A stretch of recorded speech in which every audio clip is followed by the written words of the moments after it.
Shalom à l'église de Dieu. Nous saluons tous dans le nom de Jésus. Que Dieu bénisse la présence de tout un chacun de nous. Que le Seigneur te soit favorable ce matin. Nous allons nous mettre debout pour la lecture. Nous sommes dans le livre de Luc. Luc chapitre 7. Verset 11 à 12, nous lisons au nom de Jésus. Le jour suivant, Jésus alla dans une ville appelée Naïn.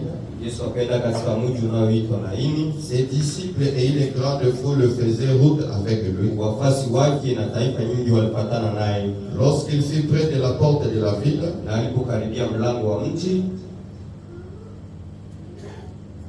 voici, on portait en terre un mort, unique de sa mère, qui était veuve, et il y avait avec elle beaucoup de gens de la ville. Disons cette écriture, nous sommes dans Jean. Jean chapitre 11, verset 25. Jésus lui dit, je suis la résurrection et la vie. Et celui qui croit en moi vivra, quand même il sera mort. Et Dieu te bénisse. Bien-aimé, tu peux t'asseoir. Nous allons lire encore une écriture. Nous sommes dans les livres des 2 rois. 2 rois chapitre 4. Le verset 8 jusqu'au verset 17. Amen. Lisons ensemble, bien-aimés, ne sois pas distraits. Lisons au nom de Jésus-Christ. Un jour, Élisée passait sur Sunem. Il y avait là une femme de distinction. Il le pressait d'accepter à manger. Et toute le fois qu'il passait, il se rendait chez elle pour manger. Elle dit à son mari, voici, je sais que cet homme qui passe toujours chez nous est un saint homme de Dieu.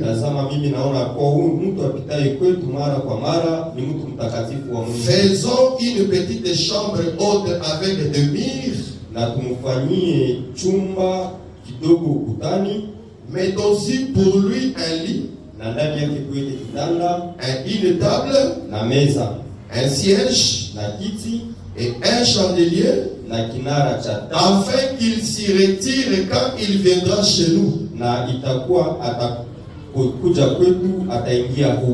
Élisée étant venu à Sunem, se retira dans la chambre haute et s'y coucha.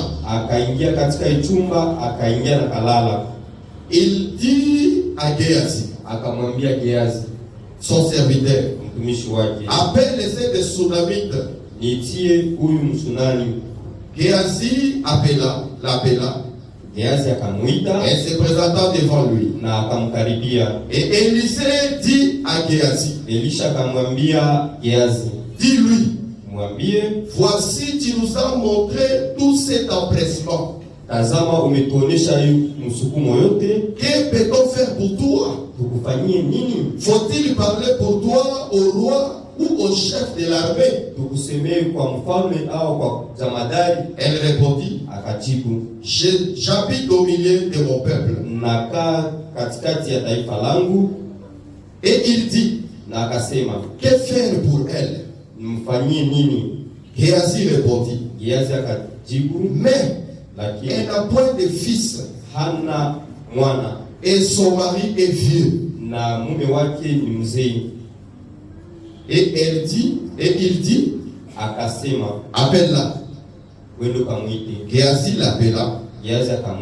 Elle se présenta à la porte. Et Élisée lui dit, Elisha akamwambia, à cette même époque l'année prochaine, panapo wakati huu mwaka ujao, tu embrasseras un fils. utakumbatia mwana. Et elle dit, Akasema, non mon Seigneur, la Bwana wangu, homme de Dieu, wewe ni mtu, ne trompe pas ta servante.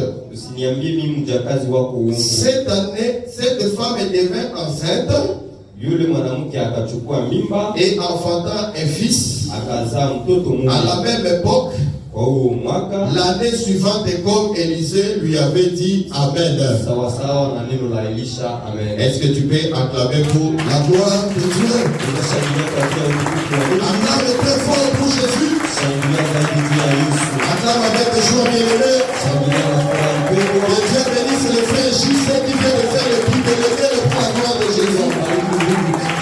Si tu sais aussi le bénéfique, ce n'est pas un problème. C'est sous la gloire du roi des rois, le Seigneur des seigneurs. Et le Seigneur te soit favorable, bien-aimé. Gloire à Jésus. Et Dieu te bénisse, bien-aimé. La Bible dit ceci, dans Ésaïe chapitre 9, verset 1er, que les ténèbres ne régneront pas toujours. Et Dieu te bénisse. Est-ce que tu sais que les ténèbres ne règnent pas pour toujours? Quel que soit le domaine de ta vie, où les ténèbres est entré, sache que les ténèbres ne règnent pas pour toujours. Que Dieu te bénisse. Parce que quand vient la lumière, la lumière chasse les ténèbres. Que Dieu te bénisse. Que Dieu te bénisse. Or la lumière qui chasse les ténèbres, c'est la parole que tu vas écouter ce matin. Que Dieu te bénisse. La parole de Dieu, c'est une lumière. Quand tu écoutes la parole, elle chasse les ténèbres. David a train de dire, ta parole est une lampe à mes pieds, une lumière sur mon sentier. Que Dieu te bénisse. C'est-à-dire quand tu écoutes la parole, sois convaincu. Et comme tu es en train d'écouter l'évangile, cet évangile va apporter la lumière là où il y avait les ténèbres. Et Dieu te bénisse. Si les ténèbres se présentaient dans ta vie par la maladie, je t'informe, bien-aimé, toi écoute seulement la parole. Quand tu écoutes la parole avec foi, tu verras la gloire de Dieu. Si tu as des soucis dans ton cœur, tu te poses des questions, d'où viendra la solution? Bien-aimé, je vais te dire une chose. Quand toi tu as un problème, c'est toi qui cherches la solution. Et Dieu te bénisse. Et je vais t'informer, avant que ton problème ne vienne, la solution est déjà préparée. Et Dieu te bénisse. Remarquez, bien-aimé, la Bible dit ceci, l'agneau était prédestiné avant la fondation du monde. C'est-à-dire avant que l'homme n'entre dans le jardin, avant que l'homme ne soit créé, Dieu avait déjà préparé un agneau. Donc Dieu savait que l'homme allait tomber. Voilà pourquoi il avait déjà préparé un agneau. Il avait déjà préparé la solution au péché. Je vais te dire aussi ce matin, pour ton problème, il y a déjà une solution. Que Dieu te bénisse. Et même ce matin, si tu as la foi, tu verras la gloire de Dieu. Tu verras la gloire de Dieu dans ta maison, dans ton travail. Parce que tu as approché la lumière. Que Dieu te bénisse. Et tu dois connaître l'importance de la parole de Dieu. La parole de Dieu, c'est ça ta vie. La parole de Dieu, c'est ça ta joie. La parole de Dieu, c'est ça ta santé. Nous, bien-aimés, nous ne comptons pas sur les chars, sur les cavaleries, mais nous, notre secours, quand nous évoquons le nom de l'Éternel, notre secours ne vient que de la parole. David pouvait dire, je lève mes yeux vers les montagnes. D'où me viendra le secours? Msaada utatoka wapi? Le secours me viendra de l'Éternel. Msaada utatoka kwa Et Dieu waaminifu. te bénisse. Amen. L'Éternel, c'est sa parole. Bwana ni neno Oh, lake. mais tu es en train d'écouter maintenant. Vile unasikiliza Tu sasa, auras la consolation. utapata faraja. Seulement si tu as la foi. Kama tuko na Et imani. Dieu te bénisse. Amen. Acclame encore très fort pour Jésus. Et Dieu te bénisse, bien-aimé. Tu es déjà béni au nom de Jésus. Tu as déjà la solution à ton problème au nom de Jésus.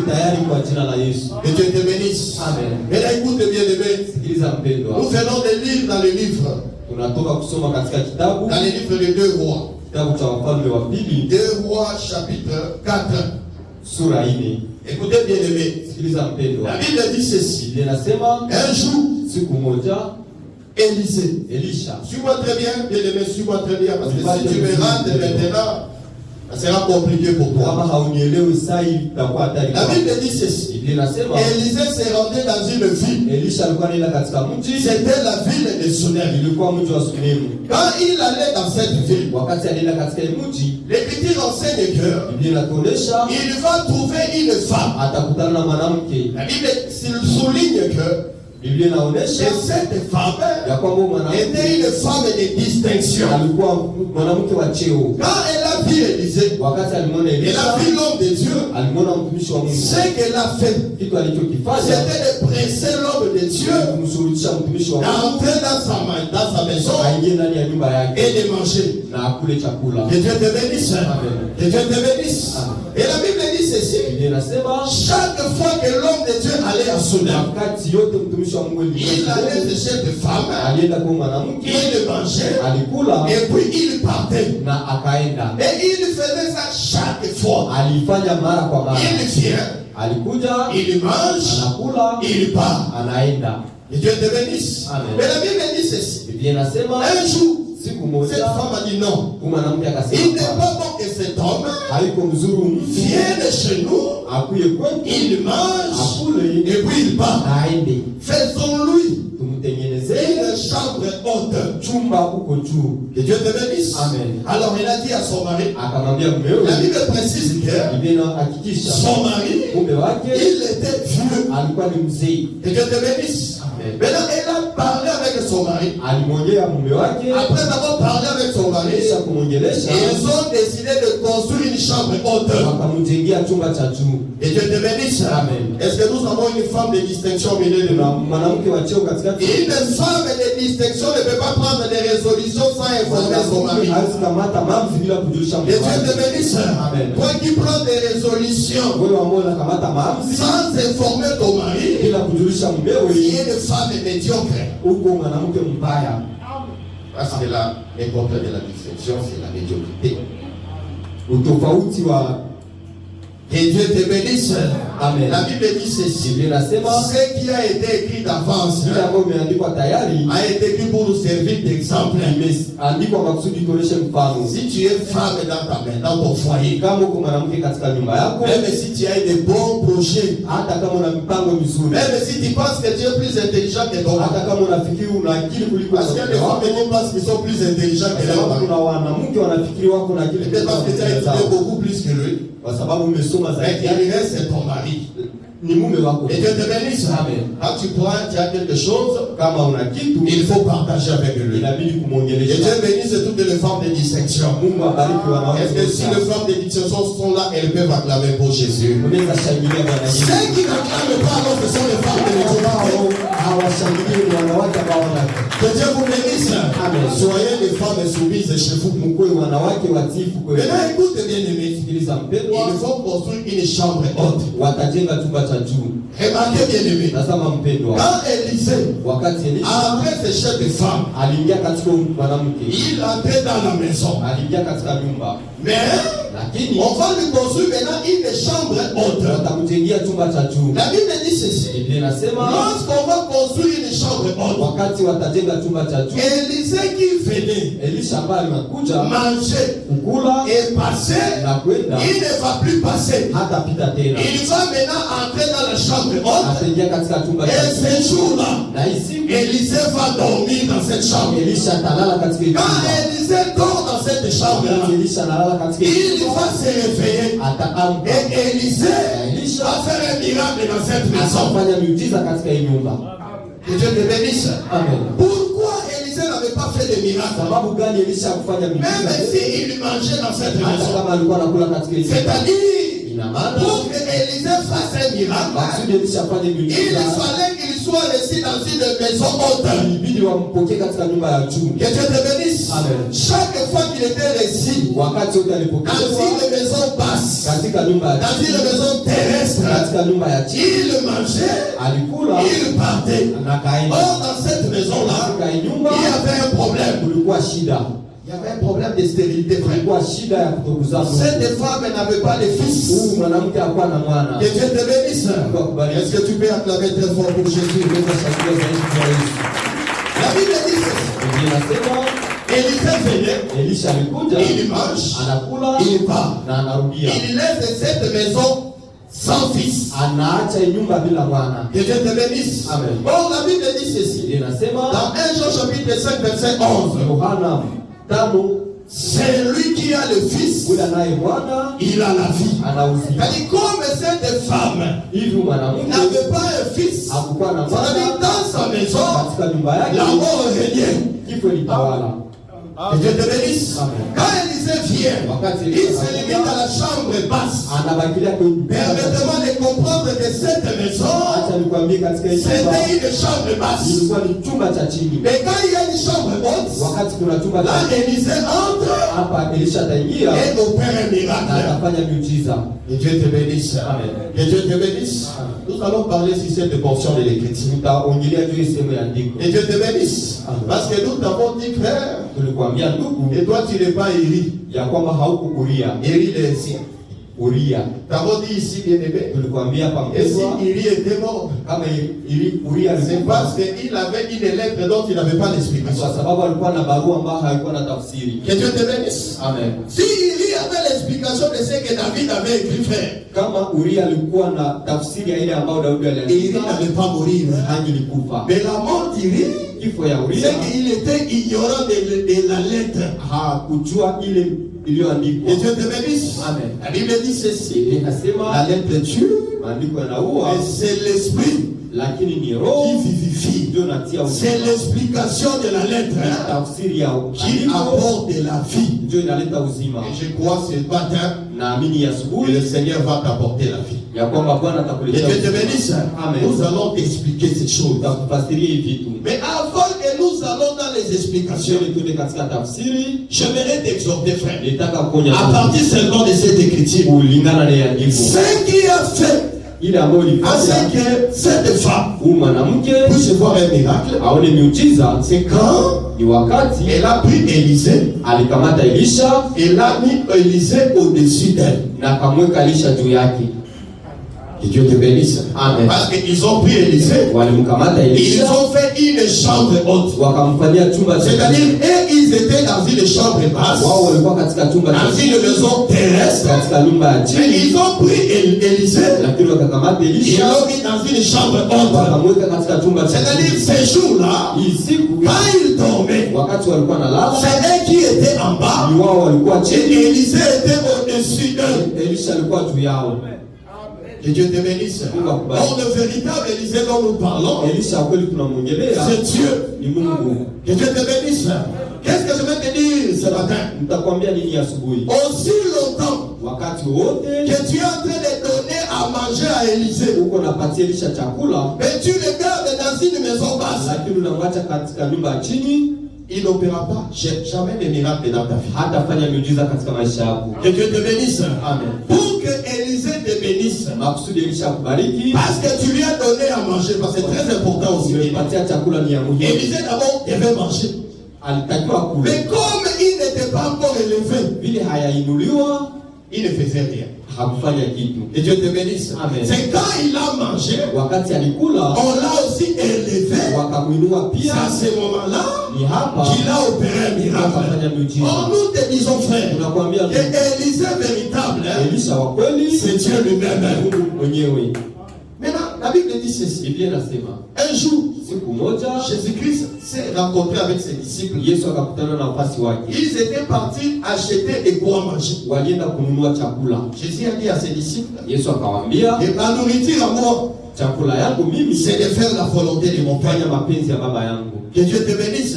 C'est pour te dire, bien-aimé, que dans la Bible, katika maandiko manger, kukula veut dire aussi ina maana faire la volonté de Dieu. kufanya mapenzi ya Mungu. Jean chapitre 4 verset 34. Yohana 4:33. Jésus dit ceci, Yesu anasema ma nourriture, chakula c'est de faire la volonté de mon Père. kufanya mapenzi ya baba. Quand tu fais la volonté du Père, Wakati unafanya mapenzi ya baba, c'est là que tu lui donnes à manger. ndio unampatia chakula.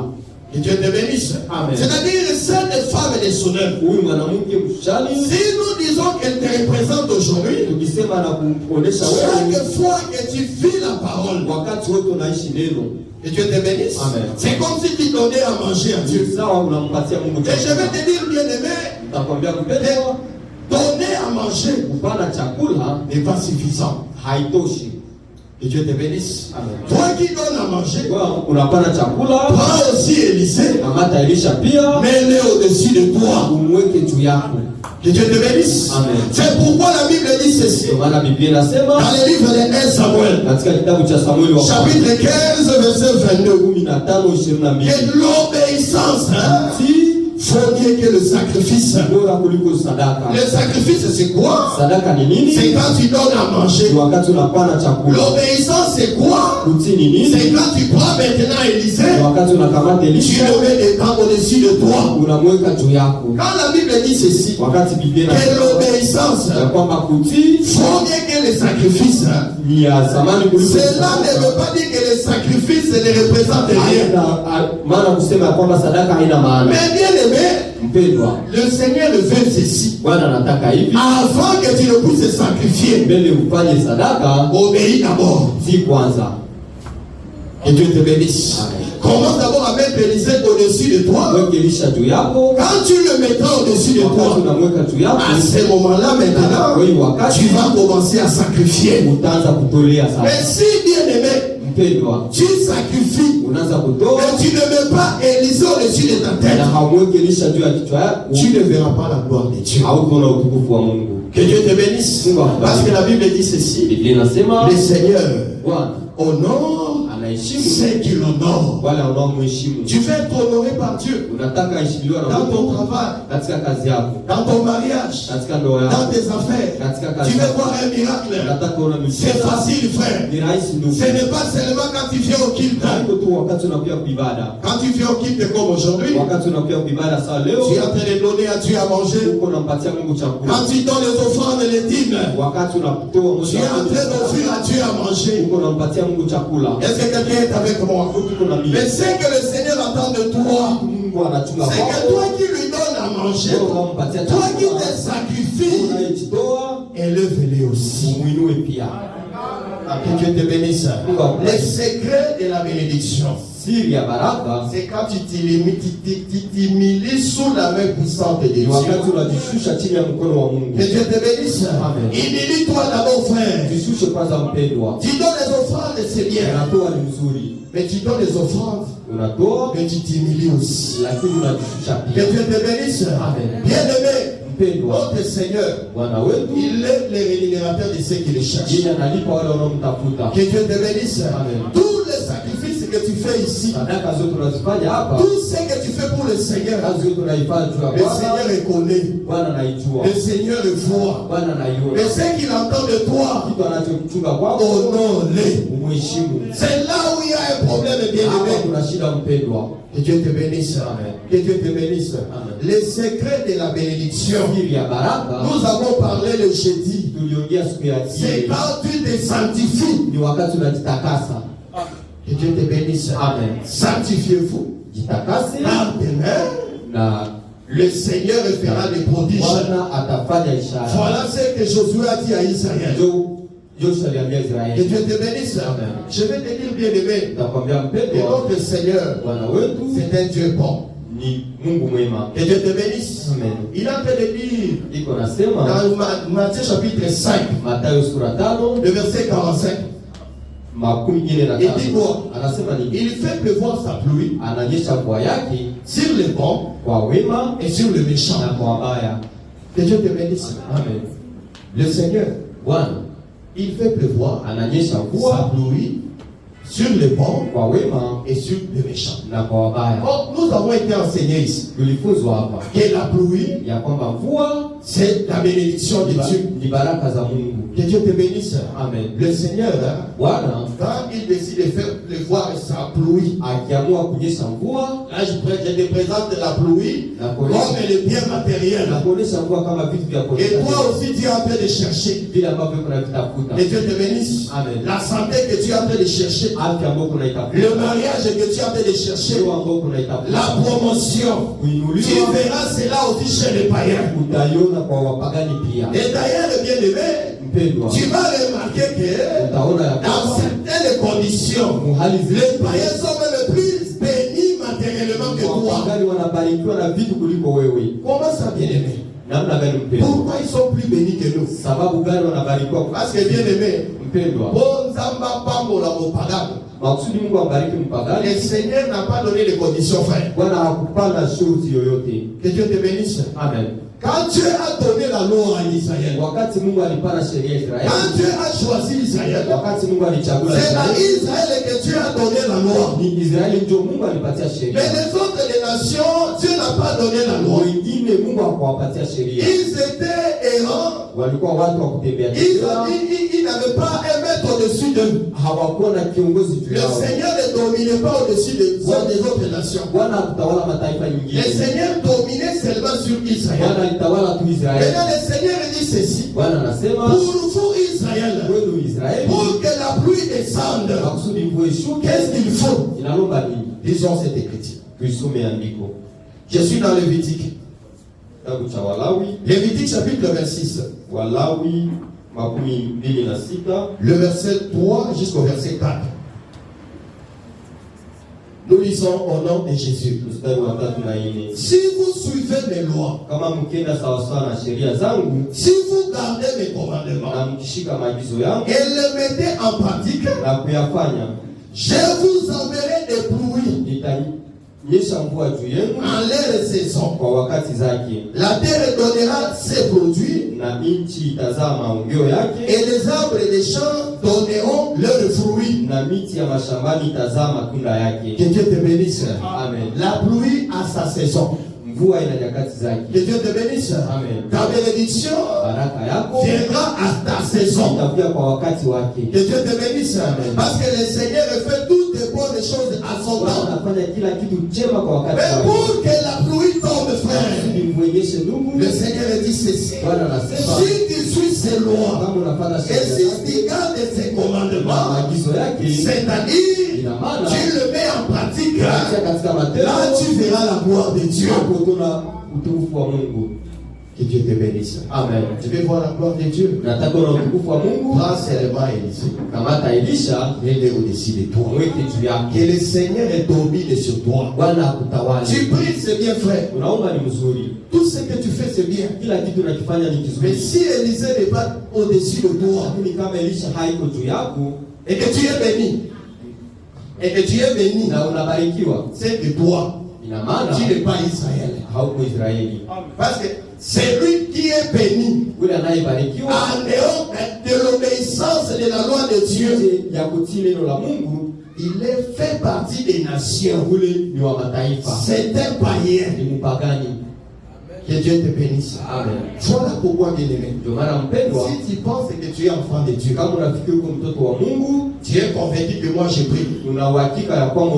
Tu vis dans le péché. Mais tu vois quand même, tes affaires vont de l'avant. Tu es en train de construire. Tu es en train d'avoir des promotions. Bien-aimé, tu dois plaider. Tu dois te demander est-ce que Dieu te connaît. Tu dois te demander. Est-ce que Dieu te connaît? Parce que Dieu agit que dans sa parole. Dieu ne va pas loin de sa parole. Soit que tu es Israël, soit que tu es dans les nations. Si tu es dans les nations, frère, attention qu'on finisse en mai. Reçois. Que Dieu te bénisse. Je dis au film, c'est-à-dire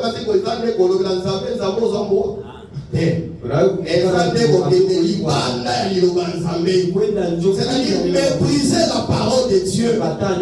Tu connais faire le bien, mais tu fais le mal. La Bible dit ceci: si quelqu'un fait faire le bien, mais il fait le mal, il pêche frère.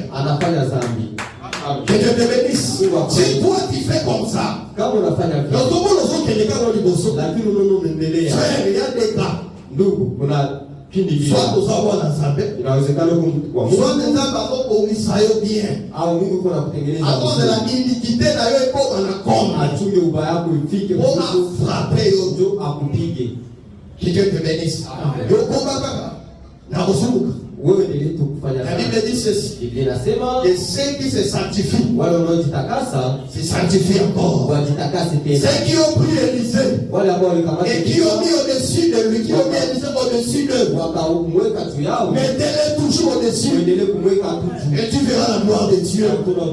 Même si tu ne vois pas maintenant, et que tu sais que moi je crains l'Éternel, tu verras la grâce de Dieu. Même maintenant, frère, quand tu dis que tu ne vois pas la grâce de Dieu, tu vois déjà la grâce de Dieu. Mon problème est seulement les désirs de ton cœur là.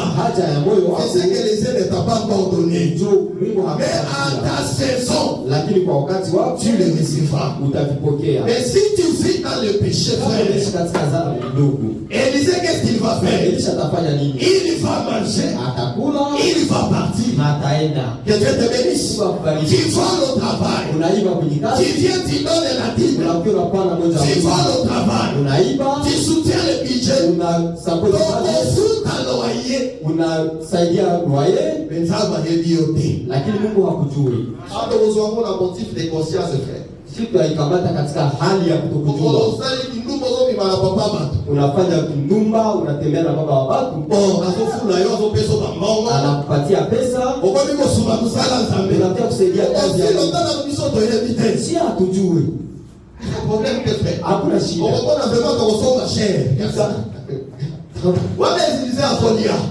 Ile ndio ilishiko. Mais yo okomona nzambe te. Wewe hautamwona Mungu. Ezala on sait akwe chini, ezala pena lola. Ikwe pia. Tu ne verras pas la gloire de Dieu. Hautona utukufu wa Mungu. Bien-aimé, mpendwa, si tu te rends impur, kama unajifanya mchafu, deviens toujours impur. Ubaki tu mchafu. Peut-être que tu es fils du malin. Inawezekana uko mtoto wa ule mwovu. Et peut-être aussi inawezekana pia enfant de Dieu uko mtoto wa Mungu, mais le Seigneur a train de te réserver, lakini Bwana iko na kuweka kuapeta yo makusudi ya kupiga bozo la lisusu te makusudi usimjie tena. Que Dieu te bénisse frère. Mungu akubariki ndugu. Ça c'est un avertissement. Il est nyangalisho pour quelqu'un. Le Seigneur ne peut pas parler en vain. Le Seigneur ne peut pas parler en vain. Si le Seigneur a voulu que je parle ainsi, c'est que toi tu es là. Tu vis dans le péché. Il y a des gars, soit Dieu ne te connaît pas. Il vient perdre le temps ici. Et si Dieu te connaît, il y a ma frère, au nom de Jésus,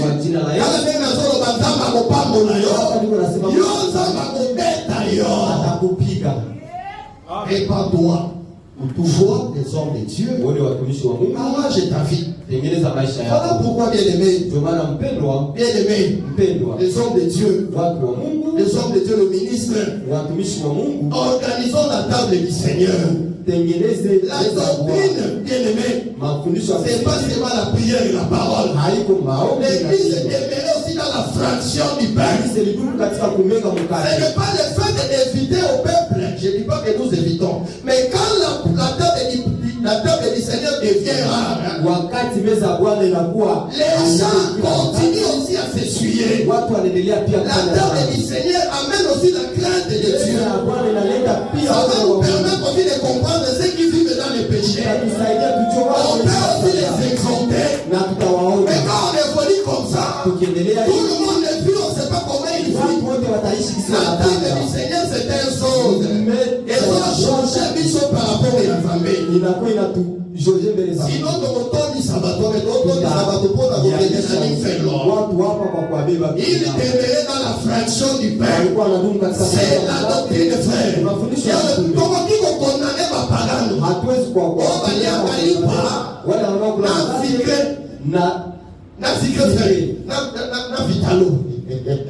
Bon, il est vital, les envois rouges, le roi Makila. Il est vital, on va vous soucier de la libre, pas une libre, on est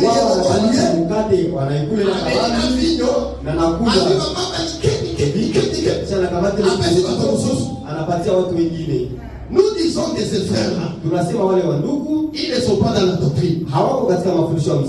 Amen. Amen. Mais si nous aussi, nous ne persévérons pas dans la fraction du Père, nous ne sommes pas aussi dans la doctrine. Nous avons la facilité de prier. Nous avons la facilité de prêcher. Pourquoi nous avons la difficulté de prendre la table du Seigneur?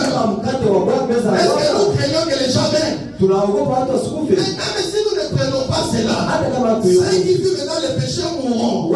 Physiquement et matériellement. Parole du Seigneur. L'aide la Bwana. Acclame très fort pour Jésus. Que Dieu te bénisse. Que Dieu te bénisse. Sois dans la joie pleine. Aussi, quand tu es comme le béni, on va dans ma soupe. Sois dans soupe qui a monté au Amen. Cassez-les. Vous allez au hôpital. Le Seigneur, c'est le médecin par excellence.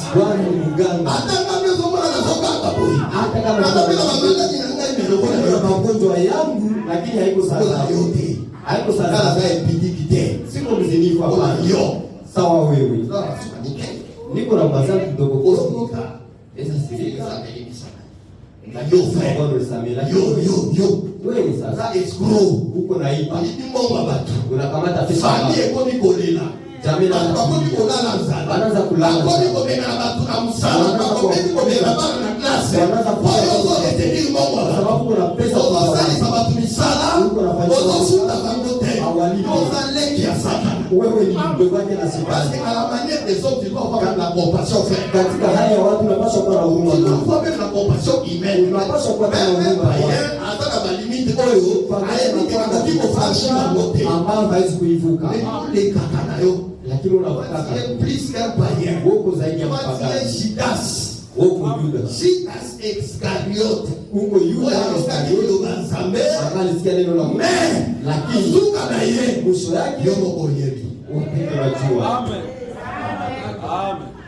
que Dieu te bénisse, frère. Nous sommes l'assemblée des saints. Nous sommes l'assemblée des saints. Et le mec impressionné par ta libana de la révélation. Nous allons les impressionner par la vie. Par la vie, frère. Par la vie. C'est qui a distingué Joseph en Égypte. C'est parce qu'il s'est gardé pire. Que Dieu te bénisse. Garde-toi pire dans tes lieux de travail. Même dans ta maison. Garde-toi pire. Tu es un saint. Que Dieu te bénisse. Nos âmes aussi quittés ne sont pas une mutualité, frère. Et ça dit que le bonheur va faire rêver. Tu as monté. On s'est sanctifié. On s'est purifié. On a souka. On a hérité un fils qui a à la fois la vie éternelle qui aussi les sensibles sur la terre. Acclame très fort pour Jésus. Que Dieu te bénisse. Maintenant, écoute bien, écoutez-moi. Alors, te donne aussi un peu du vin. Pour que tu puisses un peu te réjouir. Mais que ce vin ne t'empêche pas de pleurer. Tu dois pleurer.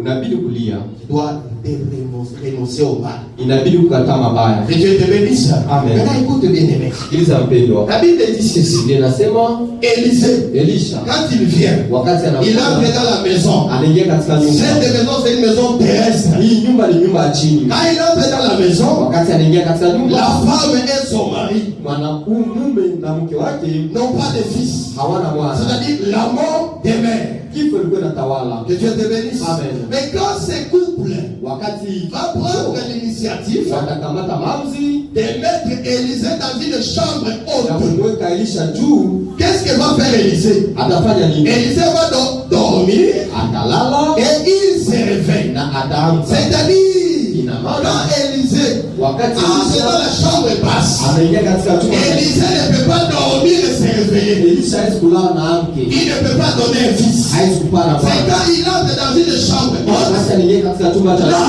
hapa il est obligé de se reposer. anapaswa kupumzika. Quand il se repose, Wakati il anapumzika, va aussi se réveiller. atainuka pia, Il va appeler la femme de Sunan. atamwita mwanamke, Il va dire ceci: atamwambia, tu as fait beaucoup de bon pour moi. Umenifanyia mema nyingi. Qu'est-ce qu'il faut que je fasse pour toi? Nikufanyie nini na wewe sasa? Est-ce qu'il faut que je parle pour toi auprès du roi Niende kusemea kwa ou mfalme au chef de l'armée? au kwa jemedari wa majeshi? Ah, que Dieu bénisse le frère Élisée. Mungu ambariki Elisha. Que Dieu me fasse aussi comme lui frère. Mungu alifanya sawa sawa na yeye. Sasa na mstari ya Nzambo na sana connection na president. Nikuwe mtumishi wa Mungu ndajulikana kama Élisée ayebana na mokonzi ya Mungu. Elisha alijuana na kiongozi wa Élisée asa pasteur, alikuwa ni mtumishi wa akana capacité ya kubeka fachi. anaweza kuita hata Abi fachi na sana kama kwa. amwambie president yuko katika hali fulani. Spirituellement et physiquement comme ça. Kiroho sawa vile kimwili. Ozamba pambo la paix mission frère. Inabidi Mungu atubariki. Aye le frère mission la mosala. Amen. Ndio katika kazi ya Quand Mungu. tu es élevé frère, Wakati même unaelewa les politiciens, hata wafanya siasa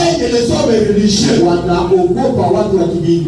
que Dieu te bénisse. Amen. Que Dieu te bénisse. Amen. Que Dieu te bénisse. Amen. Si fatigue entre ici, Kama bachi il va entrer ici comme brebis. anaweza kuingia hapa sawa kwa Et son pasteur c'est son berger. na mchungaji wake ni Comme toi tu obéis aux hommes de Dieu, watumishi wa Fati aussi obéira aux hommes de Dieu. Bati pia naye atatii. Mungu atufikishe katika ile mahali. Que Dieu te bénisse. Amen. Jésus était aussi comme ça. Yesu alikuwa vile vile. Jésus dans son église, il avait Joseph d'Arimathée. Katika kanisa lake alikuwa na Yusufu. Akokani conclouer Jésus dans Écolus. Soto ya tia Jésus etika hii wanapo. Wanataka kuacha hii. Joseph d'Arimathée alikuwa na mongoji. Soto ya mongoji na naye kawana. Akasema problème exacté binisa yango. Il a fait l'intervention. Voilà pourquoi bien aimé, que le Seigneur nous élève. Pas seulement les hommes de Dieu, même toi. Faut pas négliger le matériel frère. Parmi les héritages des enfants de Dieu, Dieu doit t'élever. C'est un effort pour Dieu de t'élever. Mais si tu le désires, que Dieu te bénisse. Je te dis que Dieu des choses par rapport à la foi, par rapport au niveau où toi tu le places. Que Dieu te bénisse. Amen. Cette femme va dire, donc moi je suis bien parmi mon peuple. Élisée va dire non. C'est que cette femme a fait. Elle mérite une bénédiction. Comment na niveau moko Comment yo na yo Comment na niveau moko pamoli basali ya Nzambe. Si bakomi na niveau moko Nzambe ndeko wana il faut pamola ye. Inabidi umbariki. Hapo mimi nalo na revelation frère. Hapa tulete ma revelation. Yo soko bengi upamoli ndeko Joseph. Kama unambariki ndugu Yusufu, upamoli unambariki. Deuxièmement, unampatia pesa. Sommelier fest. Unamuzia kodi. Faut-il loyer. Unamlipia nyumba. Frère, yo kanisi unafikiri ndenge ndeko Joseph akosambela pona vile ndugu Yusufu atakombea ezane mo bakosambela pona itakuwa sawa sana Isa ataniombea mimi. Ololo pasema kalikala batoba sana mambo. Mais frère, c'est comme ça toujours. Ça c'est naturel. Mungu analingana watu nyoso. Mungu anapendaka watu yote dans la perfection, katika ukamilifu. ni Mungu. Ni Mungu. Ngabo Mimi sana Mungu. ni Mungu. Et la cause de l'acceptation des personnes. Neza kubagua watu. Na bonzoto. Que Dieu te bénisse. Yo moto opesa kabasali ya nzambe te. Wewe ambao wapateke watumishi wako. Ukalisate ko evoluer lokola batu nyoso bapesa. On va parler sur les données. Que Dieu te bénisse.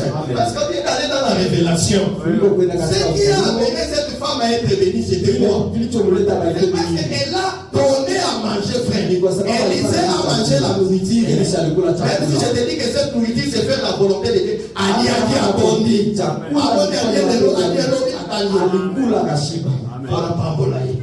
Que Dieu te bénisse. Parce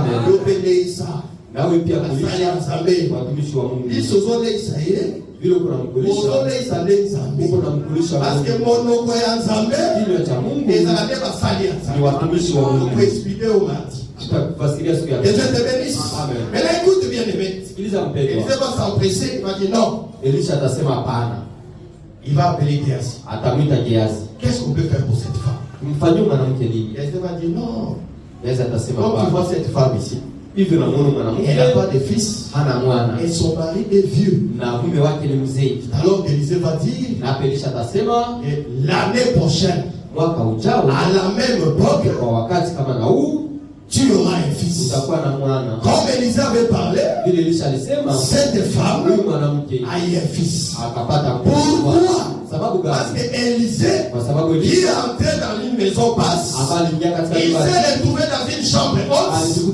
Et là, il a dormi et il s'est réveillé. Tu es en train de dire, frère, tu es en train de répéter. D'autres maintenant l'explication, frère. Acclame d'abord pour Jésus. Chambre haute, chambre basse, oui. Écoute maintenant l'explication. Élisée, c'est Dieu. Et Dieu te bénisse. Amen. Parce que cet évangile, c'est comme aussi la mathématique. Quand je te parlais des chambres hautes, quand je te parlais maintenant des chambres hautes, chambres basses, ce sont des inconnus, frère. C'est comme l'algèbre. On va maintenant donner à chaque inconnu sa valeur. Que Dieu te bénisse. On prend d'abord Élisée, c'est Dieu. Ésaïe chapitre 8, verset 18. Les prophètes sont des signes de Dieu. Et Dieu te bénisse. La femme de Sunem, son mari, la Bible dit ceci, et son mari était vieux. Que Dieu te bénisse. Or la vieillesse, frère, ça parle de la faiblesse. La faiblesse parle du péché. Oh bien aimé, la femme, elle est sortie de l'homme. Donc, l'homme est là. C'est Adam. La femme de Sunem, c'est toute l'humanité qui était morte en Adam. Que Dieu te bénisse. Amen. On évolue. Tu as compris? Tu as compris? L'homme là, c'est Adam. Qui avait perdu le fils. Qui était mort. Mais pas seulement cet homme, mais celle qui était sortie en elle. Que Dieu te bénisse. Mais la remarque bien aimée. Élisée, il vient. Il entre dans une maison basse. Il entre dans la maison basse. Il a visité cet homme et sa femme. Mais quand il visite cet homme, il n'y a pas de fils. C'est-à-dire qu'il y a la mort. Que Dieu te bénisse. Amen. Or, nous t'avons expliqué ici. Et une maison, c'est un corps. Que Dieu te bénisse. Amen. C'est pour dire, bien aimé, que le temps où Élisée entre dans une maison basse, c'est tout un temps prophétique.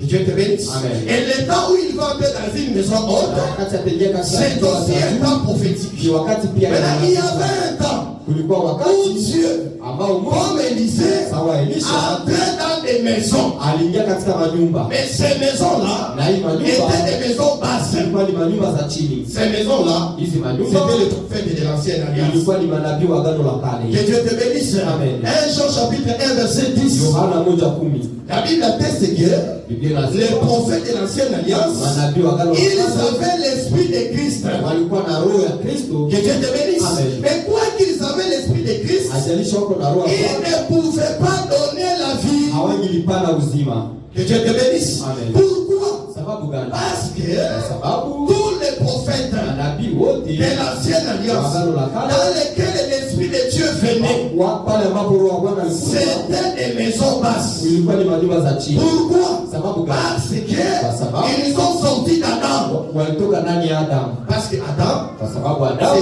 c'est une maison ni nyumba terrestre frère. ya chini hivi. 1 Corinthiens chapitre 15 verset 47. Kwanza 15. Lisons cette écriture, lisons ensemble bien aimés. Ayez l'habitude de lire avec les hommes de Dieu. Que Dieu nous bénisse. Que Dieu nous bénisse. D'abord, qui lisent avec moi? Wangapi wanasoma pamoja nami? Qui lisent avec moi? Élevez seulement la main. Inue mikono. Qui lisent même Wanaosoma avec un téléphone. wanaosoma hata kwenye masimu zao. Que Dieu vous bénisse. Mungu awabariki. Que Dieu vous bénisse.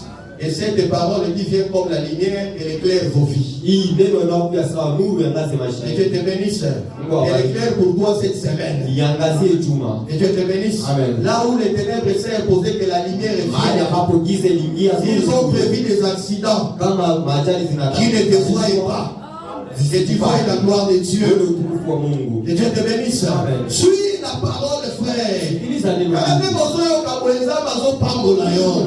Ça besoin épargner yo na makambo zo yebate. Kuepusha na vitu. Ça besoin négliger l'ilo banzambe. Ça me paie à qu'on négliger yo. Achilia pia. Que Dieu te bénisse. Amen. Maintenant lisons ensemble. Some pamoja. 1 Corinthiens. Wakorintho wa kwanza 1 Corinthiens chapitre 15. sura zake za 15 Le verset 47. 27. La Bible dit ceci. Biblia inasema Le premier homme mtu wa kwanza tiré de la terre akatoka katika udongo et terrestre. na ni wa dunia. Ce premier homme ici c'est Adam. Mtu wa kwanza ni Adamu. Adam était tiré de la terre, Adamu alikuwa katika udongo, il est terrestre. ni wa hapa C'est-à-dire, ina maana c'est une maison basse. ni nyumba ya C'est une chini. maison terrestre. Ni nyumba ya chini. Que Dieu te bénisse. Amen. La Bible dit ceci. Biblia inasema Le second homme mtu wa pili est du ciel. ni wa mbinguni. Ce second homme-là, Huyu mtu wa pili c'est le Seigneur de gloire Jésus-Christ. ni Bwana Et Yesu. nous sommes en train de te présenter ici comme Élisée, Tunakuonyesha kama qui est entré dans une chambre haute. ambaye aliingia katika chumba cha juu. Que Dieu te bénisse. Amen. C'est-à-dire, Ina maana comme Dieu a voulu vile Mungu alitaka que tous les hommes sortent d'un seul homme, watu wote watoke katika mtu mmoja, c'est-à-dire Adam, ina maana Adamu, homme terrestre, mtu wa dunia, tous les prophètes de l'ancienne alliance manabii wote wa agano la qui kale sont sortis en Adam ambao walitoka ndani yake étaient donc terrestres. walikuwa wa chini. Or, nous avons dit ceci Nilikwambia dans Nombre chapitre 19, Hesabu 19 verset 14, 14, que si un homme meurt dans une maison, wakati mtu anakufa katika nyumba, c'est lui qui se retrouvera dans cette yule maison, ambaye atakutaliwa katika sera nyumba, automatiquement impie. yule atakuwa ni mchafu Or, la tayari. maison dont nous avons parlé, Nyumba ambayo tulikuongelea c'était la maison d'Adam. ilikuwa ni nyumba ya Ceux qui Adamu. se retrouvaient dans la maison, Wale ambao walikuwa katika c'était toute l'humanité. walikuwa taifa Toute mzima. l'humanité était rendue impie Watu wote walichafuka dans la maison d'Adam. katika nyumba ya Adamu. Or, bien aimé, Mpendwa, dans l'humanité, katika même les prophètes de l'ancienne hata alliance, manabii wa agano la même kale, Moïse, hata Musa, même Abraham, hata Abrahamu il était aussi dans la maison d'Adam. walikuwa katika nyumba ya Adamu. Donc, Ina maana il était souillé. walikuwa ni wachafu, Il était une maison terrestre. walikuwa ni nyumba Donc, ya étant souillé, wakati mtu kumfa Élisée, Elisha qui est Dieu lui-même, ni Mungu ne mwenyewe pouvait pas donner la vie dans cette maison-là. alipana uzima katika hii nyumba. Est-ce que tu me suis, frère? Unasikiliza? Pourquoi Élisée entrait et Sababu sortait? gani Elisha Parce que quand même il venait visiter Abraham, wakati alimtembelea même Abrahamu, quand il est venu chez Moïse, wakati alikuwa kwa Moïse Musa, demeurait une maison terrestre. Musa alikuwa tu nyumba ya dunia. Et Dieu te bénisse. Amen. C'est ici que je veux te dire, frère. Hapa nakwambia C'est lui qui peut te donner la vie. yule anaweza kupatia uzima Il doit être quelqu'un qui a la vie. La mort ne doit pas régner en lui. Est-ce qu'on est ensemble? Est-ce qu'on est ensemble? La vie aujourd'hui, c'est la parole. La vie aujourd'hui, c'est comme je suis en train de te prêcher. Frère, s'il y a quelque chose contre moi par rapport à la parole, tu m'as vu aujourd'hui, tu m'as vu demain, tu m'as vu après-demain, tu es allé voir les hommes de Dieu. Je ne change pas. Frère, je ne suis pas digne pour te prêcher. Je ne suis pas digne, frère. Même aujourd'hui, frère, je te demande, si toi tu penses que je ne vis pas la parole, au lieu de me soupçonner, viens me voir. Parce que aussi longtemps que je n'ai pas la vie à moi, je ne vis pas la parole, je ne peux pas te prêcher, frère. Que Dieu te bénisse, frère. Amen. Et cela doit commencer dans ma maison. Que Dieu te bénisse dans ma maison. Parce que si je suis le pasteur de ma femme, que Dieu te bénisse. Amen. Donc, quand ils sont dans la zone, ils disent le banzam était. Wakati mwingine haisiku hata kanisa katika fatili wanazokosa. Acha ule kwa dada baba wanezebele wafatili mazebele wafanya mizani wengi wafanya wengi Satan le fils de la perdition. Que Dieu vous délivre. Bwana waokoe. On comme ça on sous-souffre. Ici je ne parle pas des hommes de Dieu. Ah si. Je suis en train de parler. Je ne pas d'abord devant Dieu. Et à la manière des hommes, je suis filmé. Je m'adresse à tous ces aventuriers-là. Des paresseux, qui sont incapables d'aller chercher le travail comme ça. Et ils se cachent dans le travail de Dieu. Ça, c'est pas le travail des paresseux. Ça, c'est le travail de ceux-là qui ont vécu le péché. Des hommes qui ne sont plus terrestres. Des hommes célestes. Des hommes spirituels. Que Dieu te bénisse. Et tous les pasteurs sorciers ils apprennent aujourd'hui. Ils sont maudits au nom de Jésus. Ils sont maudits, on ne blague pas avec Dieu.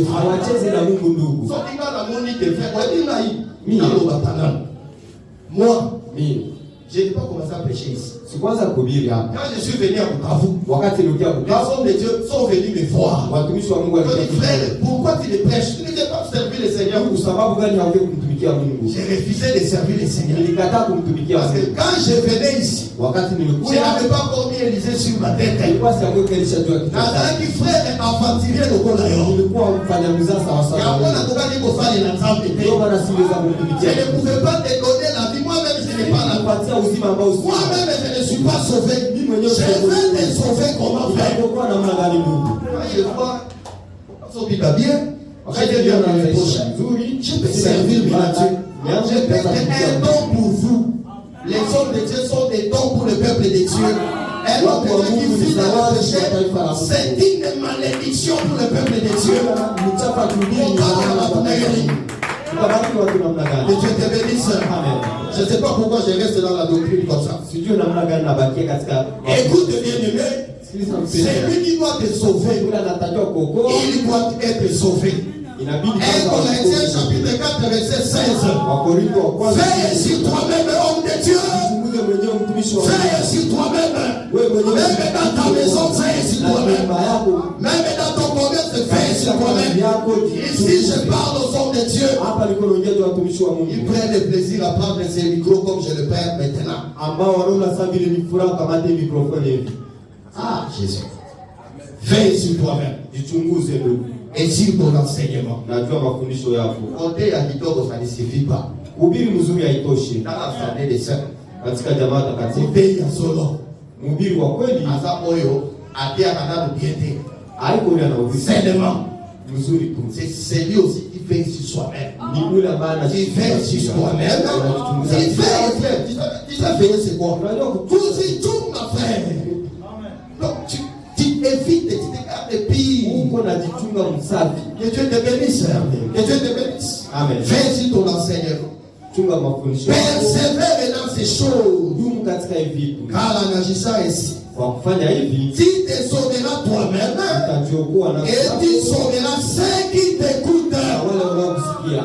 Bien-aimé, ici il s'agit de ta vie. Hapa ni maisha yako. Si tu vois un homme de Dieu kama unaona mtu wa Mungu qui ne vit pas la parole, ambaye haishi neno, résiste-le avec politesse. salie na adabu. Ce n'est pas un péché. Haiko dhambi. Parce que ici, ça dépend de ta vie. Hapa ni maisha yako ndio kunatari. Ça dépend de ta vie, Maisha frère. yako ndugu. Si l'homme de Dieu ne vit pas la parole, Mtumishi wa Mungu il a seulement l'enseignement. iko tu na mafundisho. Ce n'est pas moi. Haiko mimi. C'est Paul qui dit. Ni Paulo na Et toi, et lui, vous ne serez pas sauvés. hamtaokoka. La Bible dit ceci. Inasema Des aveugles, kipofu yule s'ils marchent ensemble, ils vont tomber tous dans la fosse. Oh, qui est aveugle? Qui est aveugle? Un aveugle, ce n'est pas celui qui ne sait pas les pourquoi de chaque chose. On dit quand même pas comme moi, frère. Il y a un aveugle, ferme seulement tes yeux, tu vas voir. funga macho yako utaona. Kanini sonora. Wakati wa macho yako Molili. utaona giza. Un aveugle, Kipofu c'est quelqu'un qui vit dans les ténèbres. ni yule anaishi katika Il giza. vit dans les péchés. Anaishi katika dhambi. Un impunique, un voleur, un escroc. J'ai appris qu'il y a même des hommes de Dieu à qui les fidèles ont donné de l'argent. Kristo aliwapatia Ils ont escroqué l'argent des fidèles, frère. kula pesa ya Kristo. Ça, c'est un maudit. Huyo analainiwa. C'est un maudit. Analainiwa. D'autres qui vont même, d'autres qui vont même jusqu'à coucher avec les femmes de leurs fidèles. Wengine wanalala na wake wa Supporter ma faiblesse. Moi, il y a des hommes de Dieu. Kuna watu wa Mungu Vraiment, nayoka bango, mais nayoka mater na bango. niliwasikiana, lakini si yake mahubiri yao. Je respecte cette écriture. Na heshimu ya ndivyo. Frère, toko sanate. Usidanganyane. Toko sanate. Il y a Usidanganyane. une différence entre se répartir et confesser. Quelqu'un peut confesser son péché sans se répartir. Répartir, c'est abandonner. Amen. Beaucoup de gens sont des aventuriers. Ils viennent, ils demandent pardon. Ça, c'est confessé. Il a confessé. S'est-il repenti? La preuve en est que qui ne s'est pas repenti, c'est que demain, les jours qui a suivi, Azara la Makamboana, ça c'est un démon. Il faut les chasser. La Bible dit, ôtez les méchants au milieu de vous.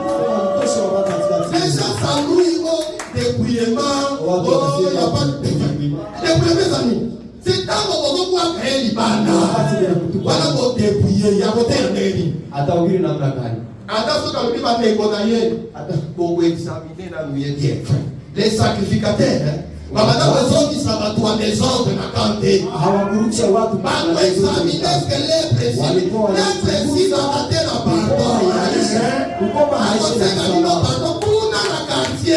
Alors, femme, oui, ça va tout. Acclamez très fort pour Jésus. Acclamez très fort pour le roi des rois. Que Dieu te bénisse. Je crois qu'aujourd'hui, le Seigneur veut que nous puissions nous sanctifier. Oh, la révélation, Élisée Nicolo, on dit qu'il est mort. Sanctifie-toi. Ah, Élisée, mets-le sur ta tête. Et tu verras la gloire de Dieu. Vous savez, cette femme de Solem, elle n'avait pas demandé la bénédiction. Elle n'avait pas dit, Élisée, je veux un enfant. Non. Quand elle a pris seulement, Élisée l'a mis sur la tête. Élisée lui-même a commencé à se tourmenter. Vis la parole. Le Seigneur lui-même va commencer à se gêner de tes bénis.